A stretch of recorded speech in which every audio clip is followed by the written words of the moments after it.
Buenas tardes. Vamos a esperar un poco que se vayan incorporando los compañeros.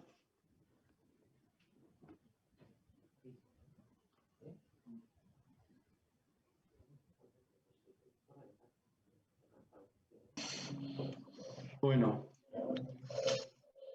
en primer lugar vamos a dar, pues si os parece ya, el comienzo de la tarde gerontológica titulado Lo que hemos aprendido del COVID-19. En primer lugar, pediros disculpas a los que se están incorporando en estos momentos. La reunión anterior, el tema de la asamblea, se nos ha retrasado un poco y os pido un poco de disculpas por el tema del retraso.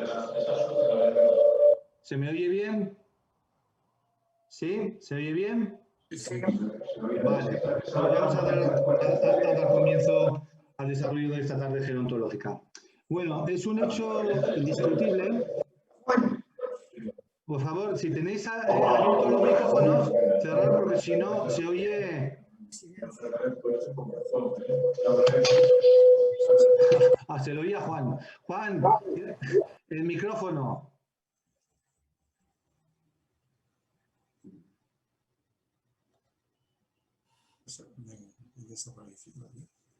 Bueno, pues tal como comentábamos, vamos a dar comienzo ya al desarrollo de la nueva tarde gerontológica de invierno con el tema titulado Lo que hemos aprendido de COVID-19. Es un hecho indiscutible que el coronavirus ha incidido de forma negativa en las personas mayores, sobre todo las más vulnerables, frágiles y desinstitucionalizadas, también en las de domicilio.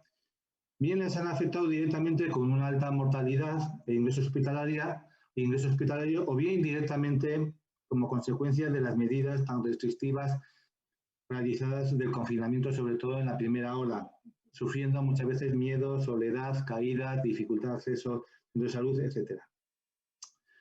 En la primera ola todo fue difícil y sobre todo fueron momentos complicados y sobre todo se puso en relieve muchas carencias. Había falta de recursos, bien materiales y profesionales. A veces la atención no llegó a todos de forma adecuada, sobre todo en el tema medio residencial, etcétera. Muchas veces se tomaron decisiones de limitación de esfuerzo terapéutica teniendo en cuenta más los factores cronológicos, factores de edad y no otros factores como puede ser la fragilidad, la discapacidad, el deterioro funcional, el deterioro cognitivo, etcétera.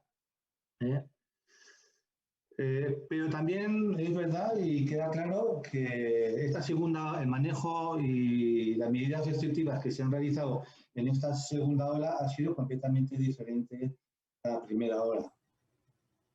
Actualmente, ya lo he dicho alguna vez, sabemos que por lo menos en el medio donde trabajo yo, en el medio hospitalario, que cuando tenemos recursos profesionales y materiales adecuados, podemos establecer medidas mucho menos restrictivas que va a redundar en una mejora en la situación emocional del paciente y de los familiares. Y hemos visto que a pesar de reducir estas medidas restrictivas, no ha habido un aumento de los contagios hospitalarios. Bueno, pues de todo esto, para dar respuesta a todo esto que acabo de comentar, hacer una reflexión, dar respuesta a estas cuestiones, tenemos hoy la suerte de contar dos compañeros que muchos de ellos conocemos, pero les voy a presentar. En primer lugar, quiero presentar a mi compañera médico pediatra Belén González Laria. Belén, para los que no la conocéis, es médico especialista de geriatría en el complejo hospitalario de Navarra. Es doctora en medicina, es actualmente una de las responsables de la unidad crónico-demencia del complejo hospitalario, así también una de las impulsoras también responsables del grupo de demencias de nuestra Sociedad Navarra de Geriatría. También va a participar como segundo ponente Rafa Sánchez Hostiz, que también muchos conocemos, pero para los que no los conozcáis, Rafa Sánchez Hostiz actualmente es director general de IDEA, Servicios Sociosanitarios. Es un profesional con alta experiencia en la gestión, sobre todo en el tema residencial, es doctor en medicina, es especialista también en geriatría y ha sido presidente de nuestra sociedad, de la Sociedad Navarra de Geriatría y Gerontología.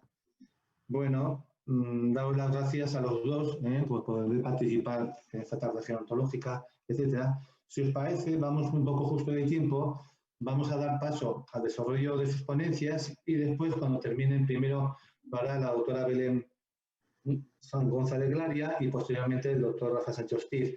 Y cuando terminen las ponencias, podemos abrir un espacio para el tema de la discusión y las preguntas. Para no dilatar mucho más la situación, doy paso a la compañera, a la doctora Belén González Glaria. Muchas gracias. Bueno, muchas gracias, Pachi, y bueno, enhorabuena a los que os vais y enhorabuena y suerte a los que entráis en la Junta. Seguro que lo vais a hacer también o mejor que los que se van. Os han dejado de todas formas, yo creo que el listón muy alto.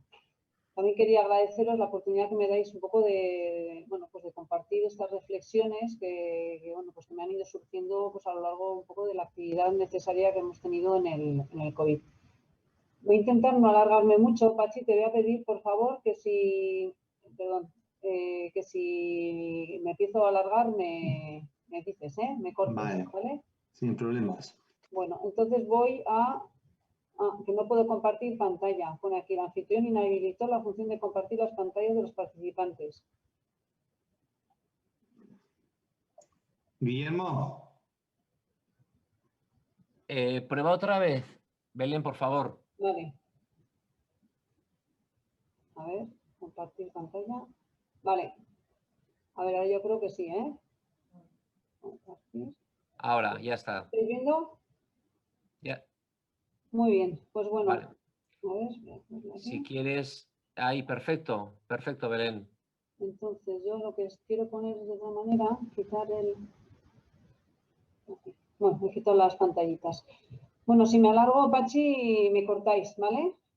Vale, pues ya está. Bueno, cuando me propusisteis hablar de esto, pues bueno, pues lo que voy a lanzar son una serie de reflexiones, lo que he comentado, pues que me han ido surgiendo a lo largo de mi actividad pues bueno, mi actividad y mi atención a los pacientes mayores y también en el área COVID.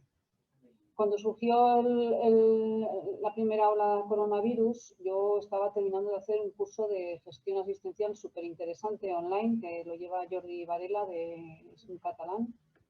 Y bueno, pues aprendí muchísimo. Entonces llegó el COVID y todo lo que había aprendido, pues bueno, pues tembló. Os voy a explicar un poquito.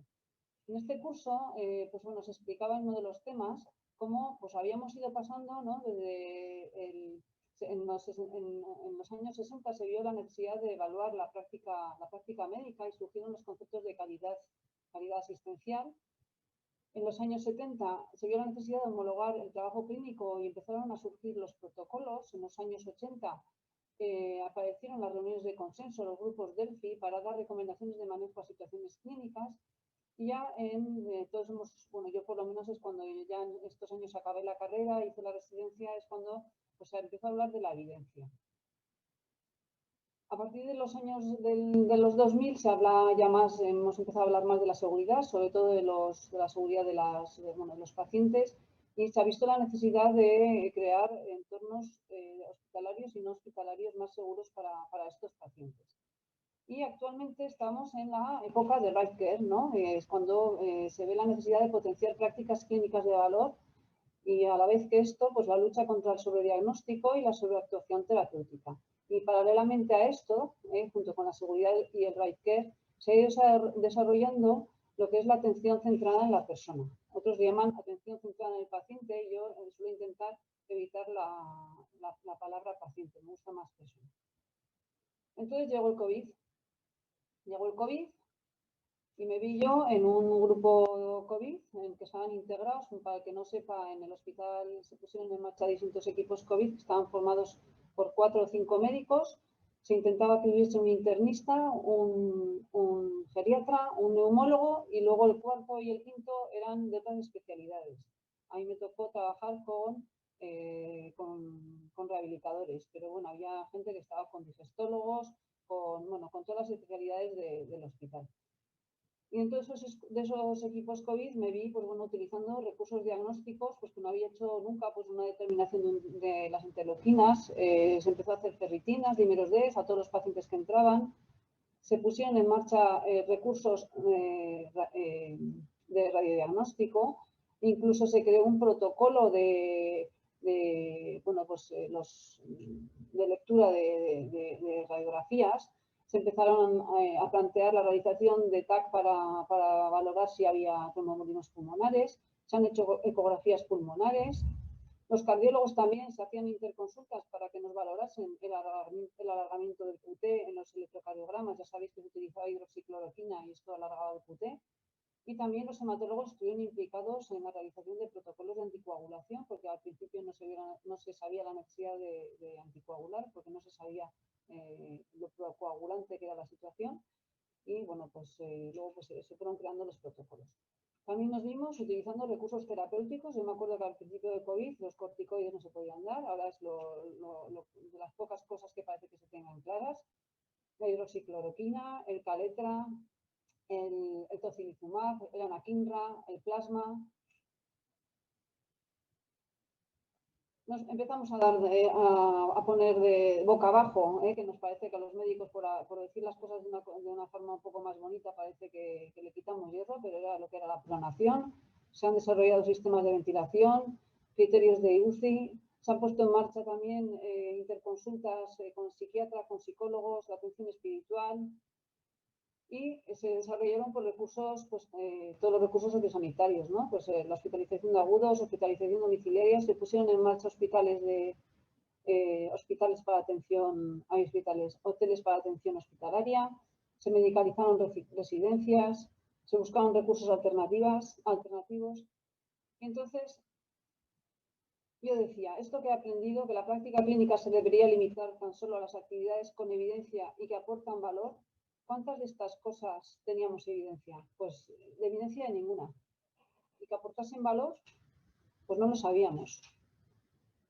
Entonces yo, pues bueno, que normalmente me gusta ir con las cosas con cierta seguridad, pues la verdad que bueno, mucha inseguridad. Otra cosa que aprendí en este curso es que al llegar a la certeza diagnóstica y el máximo terapéutico no siempre aportan un valor. Vemos cómo con el coronavirus no sabíamos nada, ahora sabemos algo más y lo vamos conociendo día a día. En la primera ola se caracterizó por la improvisación, pero es que no se podía hacer otra cosa porque ante imprevistos hay que improvisar. Había una gran incertidumbre, no sabíamos cómo diagnosticar, cómo tratar, cuándo dar de alta, dónde dar de alta.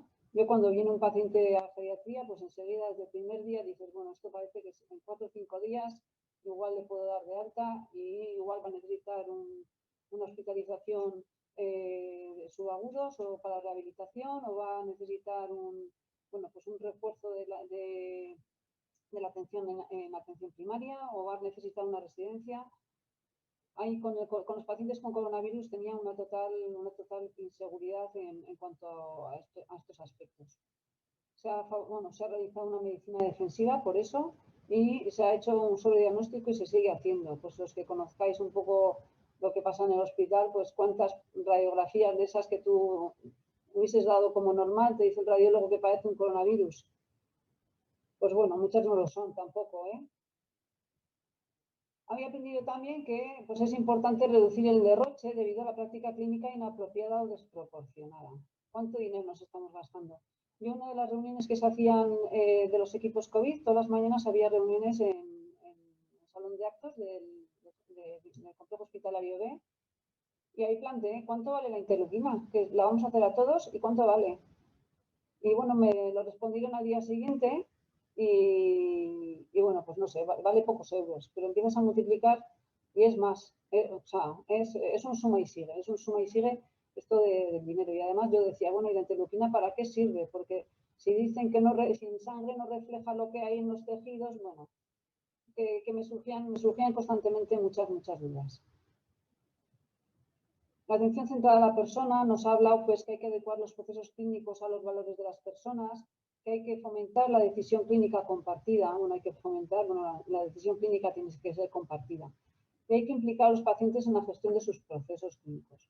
A todos nos gustaría esta imagen, pero con el coronavirus nos hemos visto con esta imagen. Hemos ido a ver pacientes totalmente disfrazados, los pacientes asustados, bueno, en los que no podía haber una comunicación, porque nosotros, por ejemplo, en los equipos COVID, de los 4 médicos, pues cada día pasaban 2 y los otros 2 nos quedábamos fuera apuntando las constantes o apuntando los datos exploratorios. ¿Cómo nos hemos comunicado? ¿Ha sido una comunicación eficaz? Yo creo que no ha habido comunicación. ¿Les hemos preguntado a los pacientes qué querían? ¿Estaban en posición de decidir libremente o estaban asustados de miedo por la situación, por lo que oían? Y los consentimientos verbales que hemos hecho eran informados. Antes de poner hidroxicloroquina, antes de poner caletra o el tocilizumab, se hacía un consentimiento informado, pero si yo no sé ni lo que es eso. Estoy viendo el consentimiento para un fármaco que tengo poca idea de lo que es, y el paciente, ¿qué me va a decir? Pues que sí. Bueno, me he visto un poco pues haciendo cosas que en situación normal yo creo que no hubiese hecho. En el curso también que hice, pues bueno, nos habla un poco de lo que es la medicina mínimamente disruptiva, la de prescripción, que hay que mejorar la seguridad de los pacientes y mejorar la calidad de los servicios. ¿Nos hemos olvidado de cuidar a estos pacientes? En la primera ola estoy hablando. ¿Les hemos ofrecido un entorno seguro? ¿Un entorno seguro de qué? Igual era seguro, entorno seguro de coronavirus, pero nuestros pacientes, lo sabéis todo, se han caído, se han malnutrido, han broncoaspirado porque han hecho delirium en la habitación, han estado solos. ¿Qué seguridad les hemos dado? Ha habido mucha iatrogenia hospitalaria. ¿Nos hemos coordinado? ¿Se ha asegurado la continuidad de cuidados? ¿Hemos pedido cosas imposibles? Yo me acuerdo de darles esas hojas de decir, bueno, usted se va a casa y se queda 15 días encerrado en su habitación. Y te decía, bueno, ¿y cómo voy a sacar al perro? ¿Cómo voy a preparar la comida? ¿Hemos estado integrados? ¿Y qué ha pasado con la patología no COVID? Bueno, todos sabemos lo que ha pasado con la patología no COVID en la primera ola. Pues nos hemos olvidado de ella. Es decir, nos hemos metido todos en nuestras cuevas, con miedo de lo que había dentro, y nosotros, pues, a ver, aquí, vale. Nosotros hemos actuado pues como unos chamanes, probando cosas, intentando sacar adelante a la gente en la mejor condición, en la mejor condición posible. Pero bueno, la charla es de lo que hemos aprendido de COVID. Yo creo que hemos aprendido mucho. Hemos aprendido lo que es la resiliencia, ¿no? La capacidad de respuesta, puede ser individual o social, ante un evento adverso. No sé si sabréis, pero la resiliencia es una palabra que ahora se habla mucho, pero es una palabra que viene del ámbito de la ingeniería y es la capacidad de los materiales de responder de una manera positiva a las fuerzas o a lo que les ataque. Aquí, en lo que es la resiliencia comunitaria, vemos cómo, pues bueno, pues quería un poco hacer el comentario, ¿no? Hace falta autoestima colectiva, identidad cultural, humor social. Yo recuerdo que cuando estábamos en plena pandemia, yo dije en el servicio que si no que me iba a borrar del WhatsApp si no dejaban de mandar chistes. Yo no tengo mucho humor. Pero bueno, hicimos 2 WhatsApps, uno para tonterías y otro, y bueno, para que no son tonterías, que yo creo que también es una necesidad, ¿no? El poder reírte de una situación en un momento dado. Y bueno, y luego también me gustaría ver un poco, bueno, ha habido muchos datos de solidaridad, todos hemos vivido, salían en la televisión, ¿no? Gestos de solidaridad de todo el mundo. Y luego lo de la honestidad estatal, pues bueno, cada uno yo creo que podemos tener nuestra visión acerca de si ha habido honestidad estatal o no. Yo creo que hemos estado todos ante un objetivo común, con una misma diagnóstica y terapéutica, hemos trabajado todos, hemos trabajado en equipo, yo creo que hemos trabajado bien. Se han modificado competencias, tanto individuales como de recursos sanitarios y sociales. Pues lo que hacía San Juan de Dios también ha cambiado, lo que hacía el hospital ha cambiado. Hay residencias que se han medicalizado.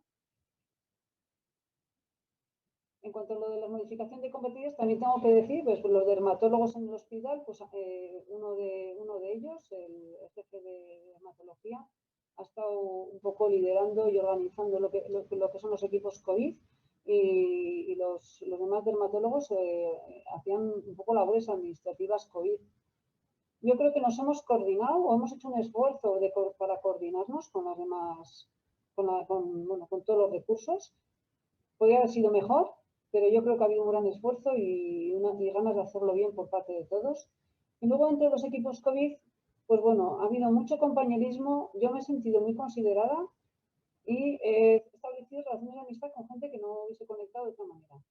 Y pongo aquí lo de síndrome de Estocolmo porque un poco lo comentaba también con Agurne ayer, que una vez que estábamos allí nos ha dado mucha pena salir de los equipos COVID. Fíjate que Nico nos ha reclamado y nosotros decíamos, va, estamos bien, si no hace falta, ¿no? Y no sé si ha sido un síndrome de Estocolmo, pero hemos estado pues realmente a gusto dentro del equipo COVID, porque, bueno, a pesar de lo duro que ha sido. En esta segunda ola, ¿qué ha mejorado? Pues yo creo que las cosas, bueno, estamos todos más sosegados, se hace menos improvisación, conocemos mejor, no del todo, pero mejor el coronavirus. Los protocolos están más definidos, todos los protocolos. Hay menor incertidumbre, aunque sigue siendo importante, pues poneros a pensar en la vacuna. Y hay más seguridad personal, las medidas de protección están más claras. Y luego una cosa por la que yo he luchado especialmente, y bueno, lo saben los compañeros porque también dentro del grupo de demencias lo hemos trabajado, es el tema de la seguridad y el desarrollo de los protocolos de acompañamiento. Hoy por hoy en el hospital hay un protocolo escrito en lo que se recomienda acompañamiento a personas que están en situación de terminalidad, a personas dependientes, a personas con demencias y a personas que van a ir a una UCI. Y esto es una cosa que yo creo que tenemos que, bueno, ha sido yo creo que un gran logro el poder definir esto. Y yo creo que ahora también en esta segunda ola lo que se ha preservado mejor es la atención al proceso no COVID. ¿Y qué consecuencias no COVID estamos viendo en los pacientes ahora? Bueno, esto lo sabéis todos porque lo veis y lo padecéis.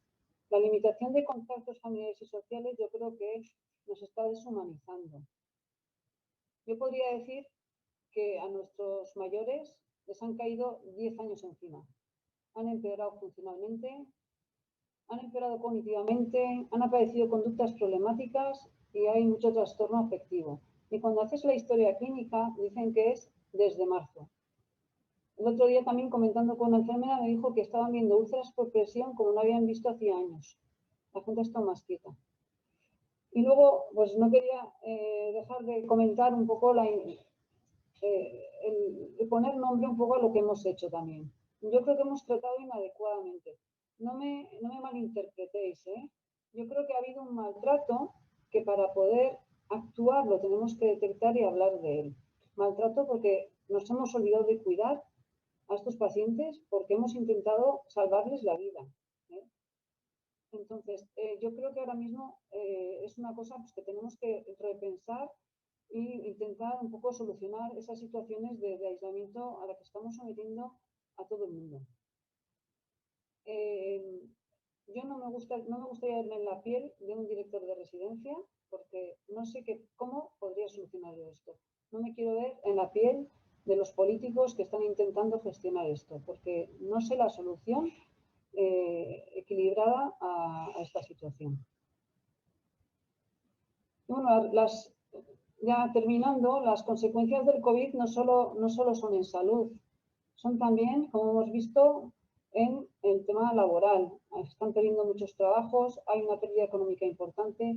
Desde el punto de vista de la calidad de educación, está mermándose.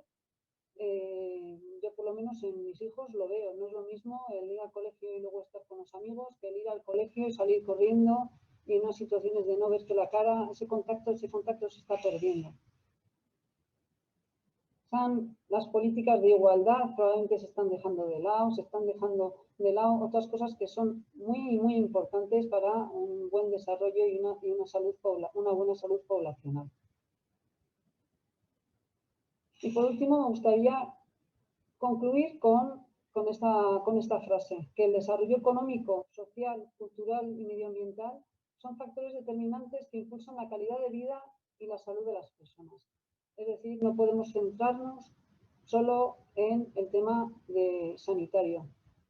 y no debemos de creernos tampoco pues en la parte fundamental, creo yo, porque bueno, lo demás también es muy importante y una cosa no puede ir sin la otra. Y esto explica el por qué, pues bueno, hay veces que en aras de una mejora económica, social o cultural, pues bueno, se relajan un poco las medidas, las restricciones, ¿no? Yo por eso me supongo que no se ha vuelto a confinar a todo el mundo, pues porque es que si no, esto es un poco podría ser la debate.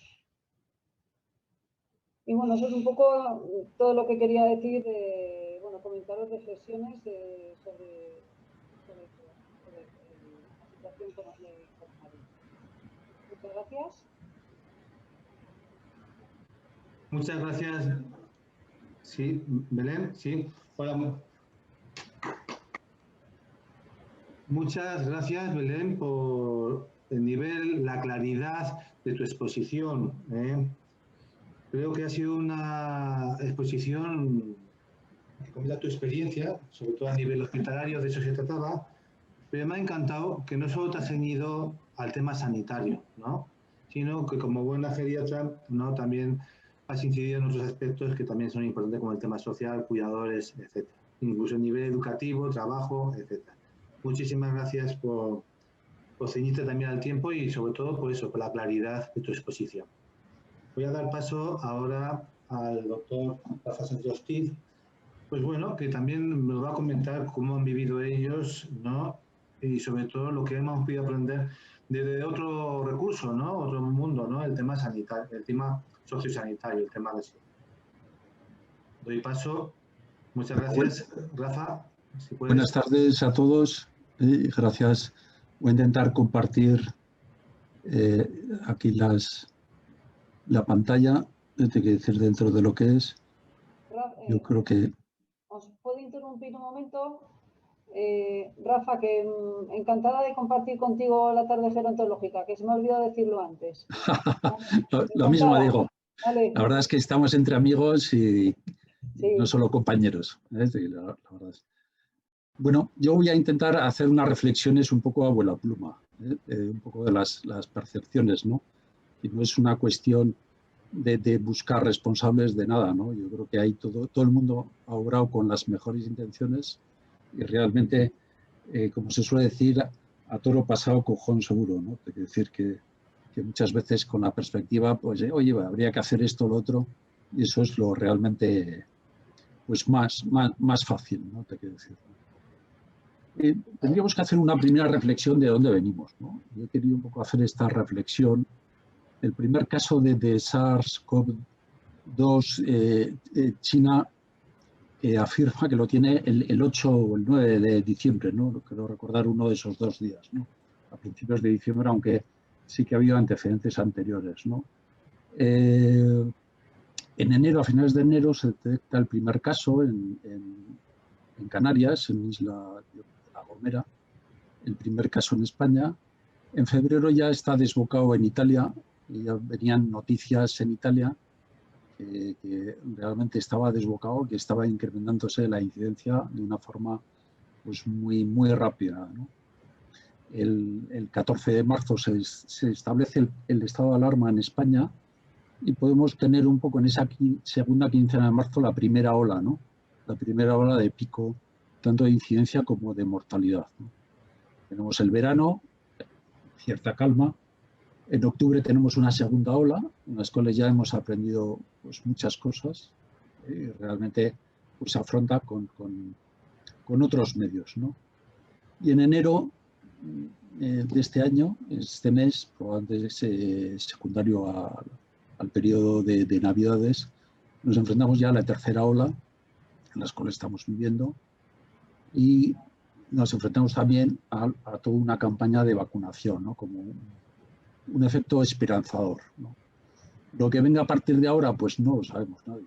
No sabemos el efecto que va a tener la vacunación, ni en la incidencia, ni en el contagio, ni un poco la transmisión comunitaria. Realmente no sabemos si esa inmunidad es permanente o no. Realmente seguimos con esa incertidumbre. Esa incertidumbre que he querido asociar esta imagen de Wuhan hace 3 días, ¿no? en las cuales vemos una sociedad prácticamente normalizada, ¿no? O hay pensar que esta ciudad china es el origen de todo lo que estamos viendo a nivel mundial, realmente se te pone un poco los pelos como escarpias, ¿no? Pensando además que en esta semana, después de un año, una comisión de la OMS ha empezado a investigar el origen. Después de un año, ¿no? Realmente yo no sé qué van a investigar, ¿no? Porque realmente te generan muchas dudas, ¿no? De todo lo que ha pasado y de las consecuencias que estamos sufriendo, ¿no? Yo creo que estamos todos de acuerdo que la COVID-19 es una enfermedad de extrema gravedad, fundamentalmente un proceso inflamatorio multisistémico que afecta fundamentalmente a las personas más vulnerables, ¿eh? Y ahí se concentra lo que pueden ser la incidencia y la mortalidad en personas mayores. Por otro lado, desde la perspectiva de las residencias, no hay que olvidar que prácticamente la mitad de los fallecidos se han producido en el medio residencial. Y eso es una constante no solo en Navarra, sino en toda España y en Europa, ¿no? Dentro de lo que pueden ser. Probablemente hay muchos factores que puedan explicar este dato, ¿no? Y lo que pasa un poco desapercibido también, y que yo creo que es bueno, es que los profesionales que trabajan en el medio residencial han sufrido el doble de incidencia que lo que pueden ser en medio sanitario. Y eso no es bueno ni malo, sino es una realidad que se contagiaron más y contagiaron más, porque era realmente un vector importante dentro de la transmisión de la enfermedad dentro de esos tres factores yo creo que es determinante y yo creo que es motivo de reflexión, daría para más de una tarde gerontológica, pero yo he querido un poco resaltar esos tres factores como esenciales. Bueno. ¿Qué se pudo hacer y qué se puede hacer mejor? Pues he querido hacer un poco el vaso, la botella medio llena, ver un poco las cosas, porque yo creo que el aprendizaje surge de las cosas, de los errores, y surgen de los aciertos. Entonces, no tendría sentido reflexionar solo en las cosas que se han podido hacer mal, sino también en las bien. Empezando lo que se pudo y se pudo hacer mejor, lo voy a decir, y no buscando responsables de nada, yo lo viví en primera persona y todo el mundo lo intentó hacer lo mejor posible. Pero sí que ahí pecamos un poco de cierto orgullo como sociedad, ¿no? Pensábamos que lo de China no nos iba a llegar. ¿Cómo iba a venir lo de China aquí? Es decir, que éramos ilusos, ¿no? Cuando todos hemos entrado en un todo a 100, ¿no? Está lleno de productos chinos, ¿no? Y cuando llegó a Italia decíamos, lo de Italia no va a llegar. Te quiero decir, y la gente iba a la Champions y se manifestó en el Día Internacional de la Mujer y parecía que todo era jauja, ¿no? Y pecamos un poco de cierto orgullo, ¿no? O falta un poco de humildad frente a lo que nos llegó, y nos llegó enseguida. Para el 14 de marzo aquí ya el virus campaba a sus anchas, ¿no? Bien es cierto que algo que tenemos todos muy claro, ¿no? Esa ausencia de medidas de protección. No había EPIs, no había mascarillas, no había batas, no había guantes, no había nada. Y cada uno hacía lo que podía, desde el punto de vista. Es decir, yo tengo como anécdota una hija que es médico de familia en Lérida y en urgencias llegaron a comprar trajes de apicultores, traje de apicultor, porque era lo único que tenían un poco para defenderse del virus, ¿no? Hubo mensajes contradictorios, hay que decir, respecto al inicio, ¿no? El uso de mascarillas, no había que utilizar mascarillas, luego mascarillas, luego ha seguido un poco de decir qué tipo de mascarillas, y eso ha sido un bombardeo de información, de instrucciones, de protocolos que yo creo que nos han despistado a más de uno. Coincidió con esa primera ola que no había pruebas diagnósticas y es imposible gestionar algo sin datos. Y eso es una máxima que realmente no se podían hacer PCRs, luego se ha ido normalizando, con lo cual se han tenido datos diagnósticos y se ha podido gestionar. En esa primera hubo cierta tensión en lo que puede ser el medio hospitalario y desde el punto de vista del medio residencial sí que existía dificultades de derivación hospitalaria, tal vez por falta de comunicación, falta de criterios, pero realmente no se llegó a la imposibilidad de derivación, como en otras comunidades en España, pero sí que en Navarra hubo dificultades de derivación. Por otro lado, también nos enfrentábamos a directrices erróneas en la gestión de personas, ¿no? Desde los servicios de prevención a la atención primaria, en los cuales nos encontrábamos que simplemente había criterios dispares, no se daban las bajas de forma alegremente, te encontrabas sin personal, simplemente el médico de cabecera había mandado de baja pues, a no sé cuántos profesionales, ¿no? Y decíamos, si no tenemos gente, no hay posibilidades de cubrir esas bajas, ¿no? Un aspecto importante es un poco el equilibrio de derechos, ¿no? La vulneración se aisló a decretazo, es decir, a las personas confinadas en habitaciones sin mayor alternativa, ¿no?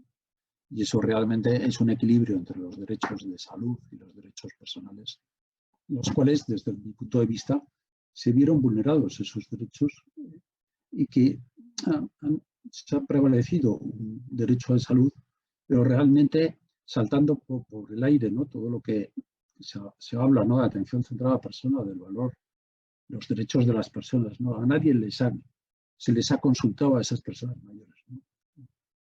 En esa primera etapa fundamentalmente, ¿no? Entonces, siendo un poco ese paternalismo que muchas veces los profesionales de salud actuamos con las personas más vulnerables, ¿no? Y que esconde pues, una situación pues un poco de trato inadecuado, como bien decías tú, Belén, ¿no? Eso ha repercutido clarísimamente en unas secuelas en las esferas psíquica, física y emocional, tanto residentes como profesionales. Yo creo que todos tenemos casos muy cercanos de compañeros pues, que han sufrido en primera persona por familiares o directamente, ¿no? Y las consecuencias que nos va a llevar un poco digerir toda esta situación que todavía estamos viviendo, ¿no? Nos hemos sentido muchas veces, y lo hemos dicho, invisibles, ¿no? Fundamentalmente para determinados servicios, ¿no? El Departamento de Salud, en los cuales estaban muy centrados. El sistema de salud es un departamento, no solo aquí, sino en general muy hospitalcentrista, en los cuales se pone el foco en los hospitales, ¿no? En los cuales muchas veces pues, pasa en segunda línea lo que es atención primaria y no decir lo que es otros recursos, ¿no? Del ámbito más sociosanitario, ¿no? Tanto de mayores como de discapacidad, ¿no? Luego, de forma injusta, nos hemos visto maltratados, ¿no? Tanto por determinados responsables públicos como los medios de comunicación, ¿no? Trasladando las residencias como lugares de muerte, ¿no? Porque prácticamente el único sitio que se morían eran las residencias y un poco desgarrado, ¿no? Escondiendo la realidad que se estaba viviendo, el poder pelear con ese virus en los medios adecuados, tanto materiales como de prevención, como diagnósticos, como humanos, ¿no? Esto es lo que no se nos puede olvidar, porque esto es lo que ocurrió. Y esto tenemos que aprender y hemos aprendido. Gracias a Dios hemos aprendido desde el punto de vista lo que se pudo hacer mejor. No seríamos justos sin pensar, sin hacer reflexión, que no pensemos en positivo. ¿Qué es lo que se hizo bien? ¿Qué es lo que se está haciendo bien? ¿Qué es lo que realmente, pues, no voy a insistir en la resiliencia de las personas mayores y familias, porque realmente lo ha dicho ya Belén, pero realmente es una lección que nos han dado a todos, ¿no? Es decir, esa resiliencia, esa capacidad de sobreponerse un poco a las adversidades, ¿no? Por otro lado, hemos tenido múltiples muestras de compromiso, solidaridad y dedicación de profesionales, de entidades de todo tipo, ¿no? Quiere decir que no es... o sea, yo no olvidaré, por ejemplo, la fábrica que el Colegio de Enfermería se puso a hacer todo tipo de EPIs y buscando y movilizando recursos, empresas, personas que se acercaban, mensajes de ánimo. Es decir, yo creo que eso es incontable. Es decir, realmente eso como sociedad, pues dices, oye, pues algo está bien en todo esto, ¿no? Por otro lado, hay que reconocer un poco la dedicación, la implicación del Departamento de Derechos Sociales en todo lo que es la pandemia, ha sido la pandemia, ¿no? La dedicación de mañana, tarde y noche, empezando por la consejera, siguiendo por Inés, que bueno, pues hemos sentido el apoyo y en la medida que han podido han estado resolviendo y disponiendo, ¿no? Yo creo que ha sido un gran acierto, sobre todo en la segunda ola, ya tener recursos intermedios en los cuales, desde el punto de vista epidemiológico, tenía sentido. En un recurso cerrado, si tenías un caso de infección, pues lo normal es sacarlo, aislarlo del resto para evitar la propagación de la enfermedad. Esos recursos intermedios se han demostrado pues, un gran acierto. El hecho de la accesibilidad de pruebas diagnósticas, y ahora mismo de forma un poco periódica, yo creo que es algo que se está haciendo bien, porque un poco los cribados se siguen haciendo. La implementación de planes de contingencia desde la base, yo creo que ha sido un gran acierto, no impuestos, sino realmente el trabajo de los centros adecuándolos un poco a cada realidad. Y eso yo creo que se han mostrado eficaces, ¿no? Lo mismo que una incipiente coordinación sociosanitaria, lo que venimos un poco desde hace 30 años reclamando. Aquí, a fuerza de pandemia, pues se ha impuesto, ¿no? Con una unidad, con una serie de protocolos, de procesos, de puestas, que yo confío que tengan su continuidad, ¿no? Y qué decir de la comunicación interna y externa, ¿no? Ya no hablo de las nuevas tecnologías, todos que ahora mismo estamos en Zoom, algo que sería impensable, organizar una asamblea o una tarde gerontológica por Zoom. Esto en la comunicación con personas mayores, con familias, con instituciones, pues yo creo que ha sido pues clave, ¿no? Esa colaboración pública-privada que en esta comunidad foral, pues yo creo que venimos de una tradición, pues ha sido esencial. Hemos estado todos a una y todos empujando en la misma decisión, ¿no? Teniendo claro que después un poco del análisis de los primeros datos, la incidencia en las residencias no ha tenido que ver ni con el tamaño. O sea, ha habido residencias muy pequeñas que han tenido una gran incidencia, ni la titularidad, como se ha querido vender un poco en el ámbitos nacionales, ¿no? Esa guerra público-privada afecta igual a las públicas que a las privadas, a las rurales que las urbanas.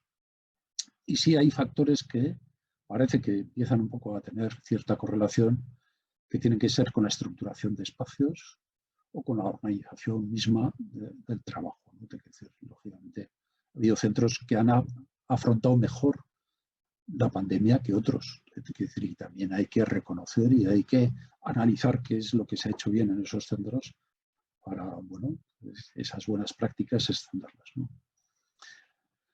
Y yo creo que algo que hemos tenido todos en esto es que esta situación de pandemia ha impulsado el cambio de paradigma de la atención de larga duración de las personas mayores en centros residenciales hacia otra forma de hacer las cosas, poniendo el foco en los valores, en los derechos de las personas y no tanto en las estructuras o en las organizaciones.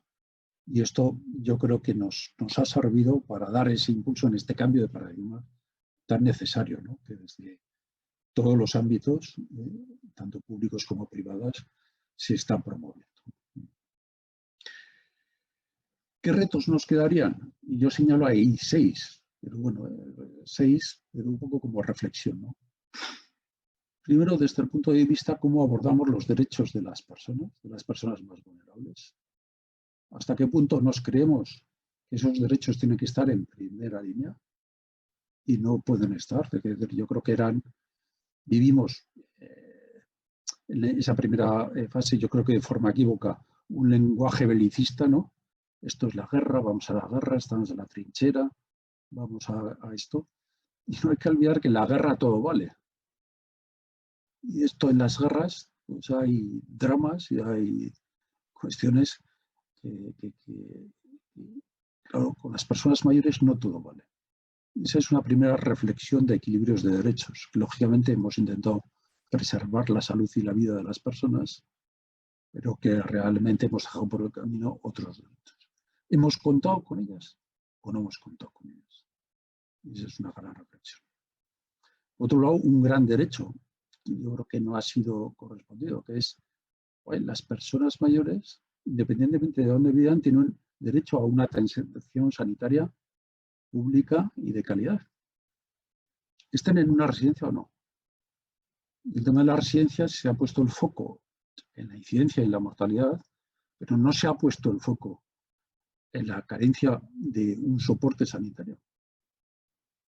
Yo creo que está muy claro que esta pandemia es una crisis sanitaria y está siendo una crisis sanitaria que tiene consecuencias, que tiene repercusiones. ¿Cómo aseguramos esa atención sanitaria universal de calidad a todas las personas mayores, vivan donde vivan?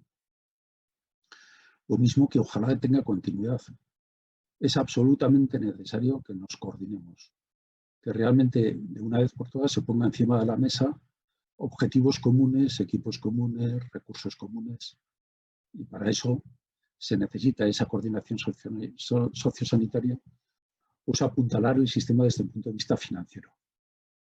Es decir, se han puesto en evidencia las carencias de muchos años de infrafinanciación. Tenemos mucho recorrido y tenemos que reflexionar como sociedad dónde queremos llegar, ¿no? Porque realmente veníamos de una infrafinanciación y esta tensión pues, ha demostrado nuestras carencias, ¿no? El quinto reto son los recursos humanos. Realmente es dramático el poder encontrar ciertos perfiles profesionales cuando aprietan las situaciones de estrés, ¿no? Porque no encuentras médicos, no encuentras enfermería, no puedes cubrir bajas de auxiliares. Entonces habrá que pensar que frente a lo que pueden ser una sociedad longeva, con necesidades que se incrementan día a día, cómo afrontamos desde el punto de vista de los profesionales, cómo hacemos atractivo el sector, tanto de la geriatría como de la gerontología, y eso es algo que nos tenemos que implicar todos, ¿no? Lo mismo que ese reconocimiento social. Yo creo que el péndulo ha vuelto de ser el sector de residencias prácticamente un sector criminal, que estábamos asesinando a la gente, que dejábamos abandonados, que los cadáveres se amontonaban, ¿no? Te quiero decir, todas esas noticias un poco amarillas, ¿no?, que surgían, poco a poco se ha ido reconociendo esa labor y las personas, las familias que mantenían ese contacto, pues han reconocido realmente que se ha salvado vidas, que el compromiso de dedicación de muchos profesionales, la implantación, los recursos puestos un poco a disposición de todas esas personas han salvado vidas, y eso se merece un reconocimiento social como a sector extensible a todo el sector de dependencia de personas mayores. Muy olvidado, por ejemplo, la atención domiciliaria, hay que decir el sector de discapacidad, ¿no? Cuando hablamos de todos estos sectores han estado ahí, al lado de las personas más vulnerables. Pues muchas gracias y gracias un poco por darme un poco la oportunidad de compartir estas reflexiones. Muchas gracias, Rafa, a ti por tu brillante exposición, por tu claridad. Has reflejado muy bien en 3 puntos. En un primer lugar, has hecho una fotografía de lo que vivimos, ¿no? Sobre todo lo que vivisteis en ese espacio, en el tema residencial, recursos residenciales, las grandes dificultades en el cuidado de vuestros mayores. Luego, ha habido una segunda diapositiva, una segunda parte, que también ha manifestado lo positivo, porque realmente en esa primera hora hubo cosas positivas. Y luego, ya al final, has comentado en esa presentación el tema de los retos. Cuando he visto esa presentación, creo que si hiciéramos una misma tarde gerontológica hace 5 años, posiblemente muchos de los retos que aparecen ahí se repetirían, ¿no? Porque esto es algo muy hablado, ¿no? Temas espacio sanitario, recursos. Realmente, posiblemente no estemos muy bien cuidado del tema sociosanitario, sobre todo los recursos residenciales. Bueno, agradecerte tu exposición. Vamos a dar paso al turno de preguntas. No sé si hay algún compañero o compañera que quiera realizar alguna reflexión, alguna pregunta.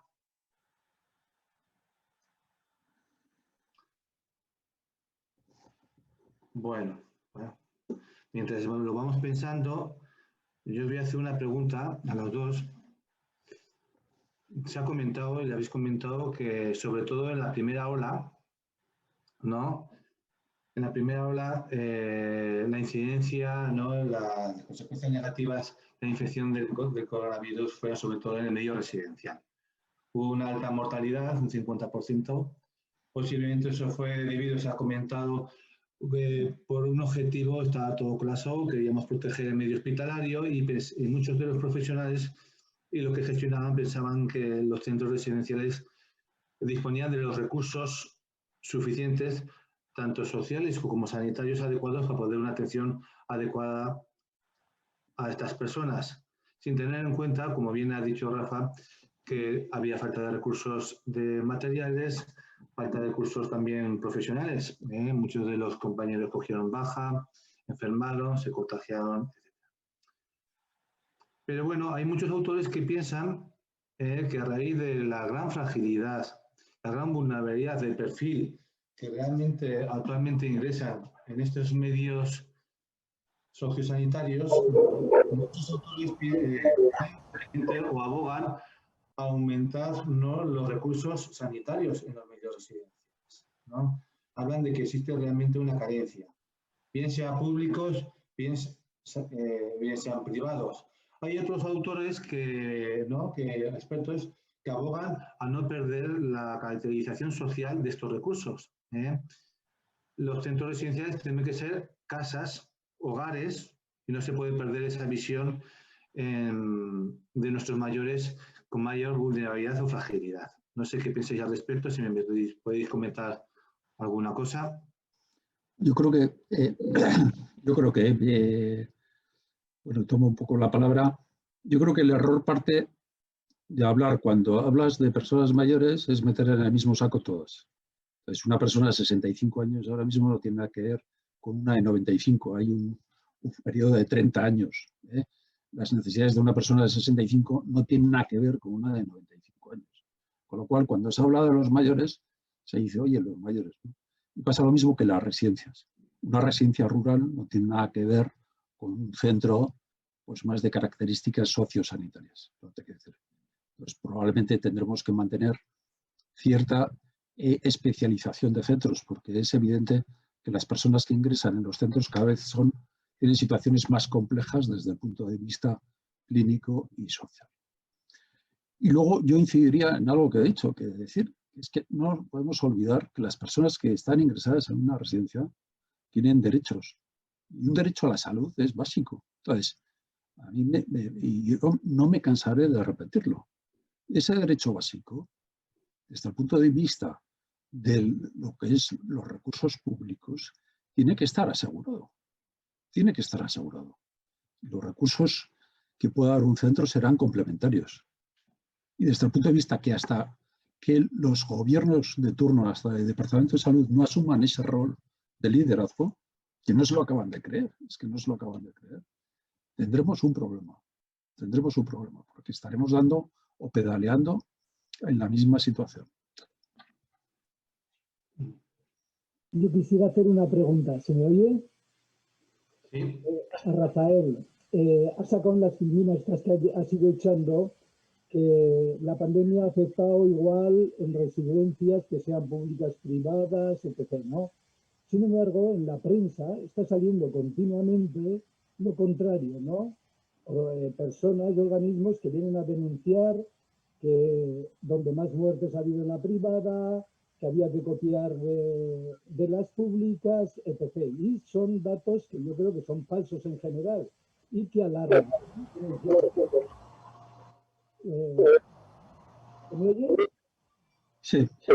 Pues eso, me gustaría saber por qué no se contesta, digo, por clarificar y por terminar de alarmar tanto a la población. Cuando se sacan datos falsos o se denuncia, que denuncian, pues hay que contrastar eso, porque si no, ¿qué hacemos?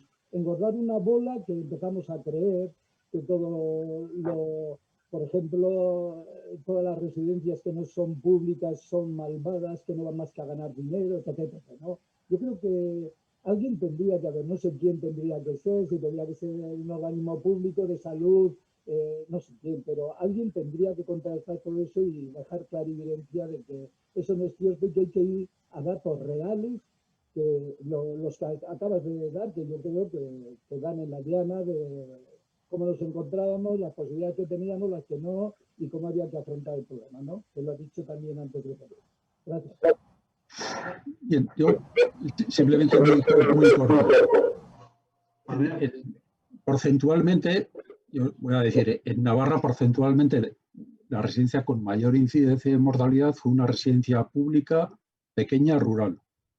En Madrid fue una residencia privada. En Valencia fue una residencia de congregación religiosa. Es decir, lo digo datos objetivos. Tú haces los estudios que se han publicado en el ámbito europeo e inciden en lo mismo. Es decir, no ha tenido nada que ver la titularidad. Bien es cierto que por otros intereses pues se están lanzando mensajes. Yo ahí referenciaría a dos buenos documentos, ¿no?, que el Departamento de Derechos Sociales impulsó. Quiere decir que es realmente qué es lo que ha pasado en las residencias, ¿no? Yo creo que estarán colgados, ¿no? Yo los tengo, pero yo creo que Inés, no sé si están colgados en la página, pero ahí, si alguien quiere saber qué es lo que pasó en las residencias, tiene muy buena ocasión de bajarse esos documentos y reflexionar realmente qué es lo que ha pasado y qué factores han incidido tanto en la incidencia como en la mortalidad de las residencias en Navarra. Por cierto, que ha sido pues una de las comunidades un poco pioneras en el análisis de lo que ha pasado en el sector, ¿no? Con lo cual, realmente sin entrar en debates políticos o ideológicos, que yo creo que están muy contaminados, hay que decir que no es... Buenas. Los datos están ahí. Eso ha pedido la palabra. Muchas gracias, sí. Por favor, Inés, querías hacer una reflexión, ¿verdad? Sí, bueno, yo por contestar un poco a esta pregunta y luego os hago mi reflexión, sí, informaros que está colgado en la página del Observatorio de la Realidad Social la auditoría que encargó el Departamento de Derechos Sociales para ver cuáles habían sido los factores que habían incidido sobre todo en el COVID en los centros residenciales.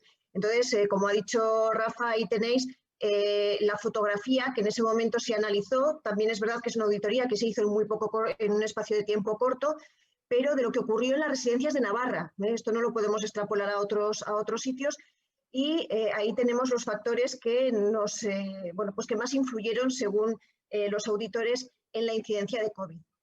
También, un poco por daros el dato, por si os sirve de algo, sí que es verdad que en la primera ola el 50% de los fallecimientos en Navarra se produjo en las residencias, pero no en la segunda ola. Quiero decir, en la segunda ola los fallecimientos en las residencias se ha reducido mucho respecto a la primera. Eso quiere decir que, ¿no?, las medidas que hemos implementado, aunque no han podido evitar al 100% los brotes, lógicamente, pero sí que es verdad que se ha visto una evolución tanto por las medidas preventivas como por los protocolos a nivel clínico, que también se han clarificado mucho más, por la coordinación sanitaria. Es decir, al final las medidas que se han puesto sí que han reducido la incidencia de los casos en las residencias respecto a la primera ola y también ha disminuido la letalidad. Por lo tanto, bueno, pues esos son datos que si más adelante los podemos sacar, bueno, pues ya informaremos más detenidamente. Yo, al hilo de las dos intervenciones que habéis hecho, Belén y Rafa, que os agradezco, sí que me gustaría incidir y haceros una proposición, ¿no?, a la Sociedad Navarra de Geriatría y Gerontología para ver cómo podemos trabajar entre todos para dar valor al trabajo que se está haciendo con las personas mayores en el ámbito sociosanitario. No solamente en el sanitario, que yo creo que eso está ampliamente reconocido, y de hecho yo creo que el servicio de geriatría y los profesionales que estáis trabajando en el ámbito de la geriatría también en San Juan de Dios tenéis hay un reconocimiento, ¿no?, de que son equipos que verdaderamente afrontan la realidad de las personas, la realidad clínica de los mayores de una forma mucho más integral, y eso yo creo que es algo reconocido, lo mismo que el trabajo de la clínica Josefina Arregui, pero sin embargo yo creo que hay una infravaloración del trabajo que se hace tanto sobre todo en los centros residenciales y también en el ámbito domiciliario con las personas mayores, ¿vale? Todo lo que es el valor de los cuidados. Parece que el hecho de cuidar es algo intrínseco al ser humano y por lo tanto no le damos el valor suficiente, y de ahí una realidad que hemos vivido en esta pandemia de falta de profesionales en el ámbito residencial, que se nos han ido todos al ámbito sanitario. hombre, hay muchos factores, entiendo que los factores económicos, el factor de puntos también, pero luego también hay un factor que creo, en mi opinión, que es importante, es el valor social que le damos a dónde trabajan las personas. Y siempre tiene más valor que una persona, un auxiliar, trabaje en el hospital, parece que trabaje en una residencia. Entonces, no sé cómo, nosotros desde el departamento estamos pensando en cómo, ¿no?, poner en valor a esos profesionales, a esas profesionales, pero creo que quizás sería también un reto, ¿no?, para la sociedad, poner en valor las profesiones que trabajan cuidando, ¿no?, trabajar por esa profesionalización, pero también para que la sociedad verdaderamente reconozca el valor de ese trabajo, de un trabajo que verdaderamente en estas fases, y tenemos que reconocer, hay personas, ¿no?, que han tenido miedo, pero en todos los ámbitos, desde los médicos, ¿no?, hasta los profesionales de los cuidados, hay quien ha tenido miedo y quien se ha lanzado a atender a las personas mayores en los centros por encima de su salud, porque sabemos que hay muchos profesionales que se han contagiado y que han estado al pie del cañón.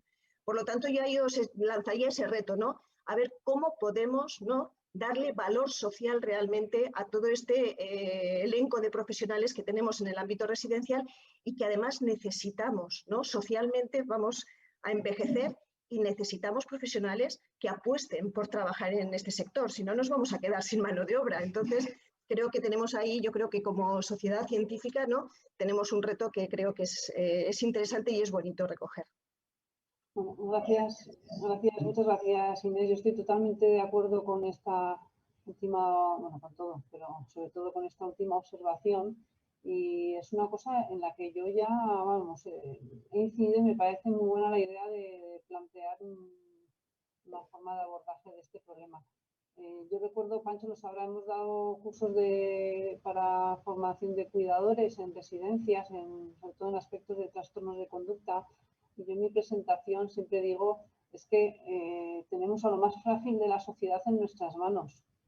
Y bueno, y con unos profesionales que tienen ganas de trabajar y hacerlo bien, y muchas veces son los profesionales peor pagados, que menos nos preocupamos de su formación y que es que encima ni les valoramos, ¿no? Y es una cosa, yo en las charlas lo he comentado, es que tenéis lo más frágil de nuestra sociedad, os dejamos a lo más frágil, o sea, nadie se le ocurre dejar a su bebé o a su niño pequeño en la guardería y en cualquier guardería, ¿no? En cualquier escuela que llaman de escuela infantil, ¿no? Todo el mundo que lleva a su niño a la escuela infantil se preocupa porque las trabajadoras de allí sean competentes y además le traten bien. Y yo creo que tenemos que un poco extrapolar esa misma idea y hay que valorar, o sea, todo el mundo valora a la profesora de su hijo, pero al que cuida al abuelo hay que darle ese valor y ese reconocimiento, porque es que encima que desde el punto de vista económico no hay vamos, un reconocimiento, pues por lo menos el valor social, ¿no?, que estabas apuntando. A mí me parece fundamental, porque además es que darle valor me parece que es una cosa fundamental, porque es que además lo tiene, no es regalárselo, no es colgarle una medalla, es darle el valor que tienen, vuelvo a repetir, lo más frágil, los juguetes rotos los tienen ellos en sus manos y bueno, y además nosotros los queremos a esos juguetes rotos y por eso yo creo que tenemos que poner el nombre a las cosas y reconocer el valor que tienen. Muy bien, muchas gracias. Bueno, también veo aquí en el chat una compañera, bueno, muchas gracias por la reflexión, las indicaciones, las sugerencias que has comentado Inés, también Belén, etcétera. Finalmente el conjunto. Tengo también en el chat pues una sugerencia que recoge Marta Gaviria y un poco dando relevancia e importancia a otro servicio que mejora el cuidado también de nuestros mayores, sobre todo el domicilio, el servicio de atención domiciliaria.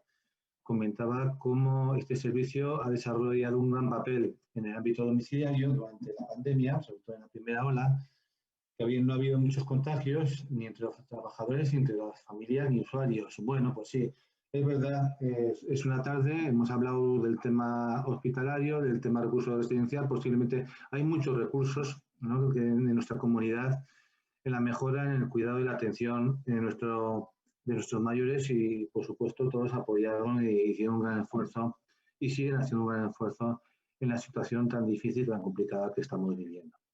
Bueno, se nos está haciendo ya un poco tarde. Vamos, si os parece, vamos a dar ya por cerrada esta tarde gerontológica. Agradecer, pues, que os he dicho anteriormente, a Belén y a Rafa vuestra brillante exposición, también a los compañeros, muchos ya nos conocemos también por vuestras reflexiones, vuestras cuestiones, etcétera. Vamos a cerrar ya esta tarde gerontológica y voy a dar paso a nuestra nueva presidenta, a Teresa Marcellán Benavente, para que haga el cierre de esta jornada. Sabéis que esta jornada está dentro de una asamblea. Voy a dar paso para que se presente y haga el cierre de esta asamblea. Un fuerte abrazo a todos y muchas gracias por vuestra participación. Hola, buenas tardes a todos. ¿Me oís bien? Sí, supongo que sí. Bueno, en primer lugar quiero pues, felicitar a Belén y a Rafael por sus charlas. Sobre todo de Belén destacaría que me ha parecido que es una exposición muy valiente, muy sincera, que no ha tenido miedo a exponer esas dificultades y esas deficiencias que ha habido.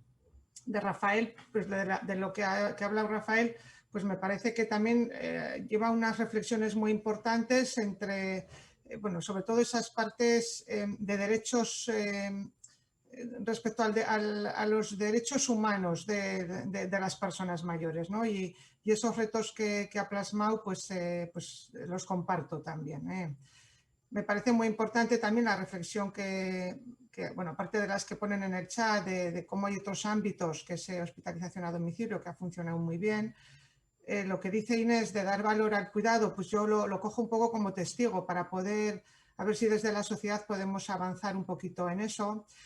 Yo que como geriatra, que vengo del mundo hospitalario en mi formación, como Viamir, cuando das el paso a trabajar en una residencia, voy a compartir que hay veces que cuesta, porque cuesta aceptar si estás en donde tienes que estar, porque hay como una parte social que te parece que eres un poco de menos. Y entonces yo lo que quiero compartir con vosotros es que eso es una cuestión de interiorizarlo. Hasta que tú aceptas claramente que esa labor que estás haciendo es importante y que tienes que estar allí porque es relevante. Evidentemente hay una parte económica que también te hace decidir estar en un sitio o en otro, pero es muy importante esa interiorización de que te das cuenta que estás donde estás porque tienes que estar y porque eres importante allí. Esto es como otra parte en la que tenemos que trabajar en geriatría, que son cuidados paliativos y la muerte. En una residencia como la que yo trabajo, Casa Misericordia, que tiene una enfermería y que atendemos muchos finales de vida y muchos finales de vida que acaban en muerte, por supuesto, el podernos enfrentar a esa situación bien lleva también una interiorización de lo que es ese proceso, de lo que es vida o muerte. ¿Qué quiero decir? O como conclusión, que está claro que estamos en un momento demográfico con un envejecimiento apabullante, que no es nuevo, que es algo que ya cuando yo decidí hacer geriatría ya en parte era por esa cuestión demográfica, que todo el aumento demográfico que hubo en los años del baby boom van a estar dentro de 10, de 20 años jubilados mayores, que lo que está claro es que tenemos que dar un mensaje a la sociedad de que hace falta muchos profesionales formados en el ámbito del mayor, en la geriatría, en la gerontología, en entender qué mecanismos hay que hacer para prevenir la fragilidad, para prevenir la dependencia, cuando esté la dependencia también tratarla, saberla manejar, entender que la fisiología del envejecimiento no deja de ser más que el paso del año y eso es deletéreo por definición, hay que aceptarlo así, que tenemos que ayudar a la gente a envejecer, intervenir con criterio, adecuándonos a cada momento, pues en cada patología, en cada situación. Siempre hablamos que en los mayores, sobre todo lo que tienen más que enfermedades son situaciones de enfermedad. Entonces, que seamos capaces de transmitir eso, pues la importancia de nuestro trabajo allá donde estemos, de darle esa relevancia social, que animemos a que la gente se meta en este ámbito, que es un ámbito de la geriatría muy apasionante. Yo no conozco a nadie que trabaje en este ámbito que esté triste, o sea, es que hay que ver, o sea, Todo el mundo que trabaja tanto en el voluntariado como en este ámbito dicen que reciben muchas veces más de lo que dan. Entonces, bueno, pues no sé si voy a encontrar punto final, ya veis, que aquí sigo hablando. Creo que sigue habiendo muchas áreas por las que podemos trabajar, y sobre todo sentirnos orgullosos independientemente de donde estemos. Puedo decir también que hace años, de la mano de Juan Jerez, ¿verdad? Que nos fuimos un poco a ir viendo pues, por centros en donde se daba formación para que los auxiliares, los gerocultores, fuera gente capacitada y bueno, realmente allí nos apoyó la ley de autonomía en el que allí ya venía que a lo largo de unos años iban a tener que tener una cualificación los cuidadores. Eso ya está, pero ahora, pues bueno, pues lo que hay que hacer es que los jóvenes cuando tienen que decidir hacia qué área profesional irse, pues que vean que aquí hay un campo importante de atención. Entonces, bueno, pues yo creo que la tarde gerontológica, como tantas que ha habido en esta sociedad, ha sido muy interesante, que en este nuevo modelo que tenemos, que nos vemos las caras, pero de alguna manera nos sentimos con la imagen, no nos sentimos de otra manera, pues yo creo que es un colofón muy, muy importante, muy interesante todo lo que se ha dicho esta tarde. Felicitar a todos los que dejan la Junta y, bueno, y dar la bienvenida a todos los que entramos. Nada, pues daros muchas gracias a todos por estar allí. Sois importantes todos tenemos que estar aquí sumando.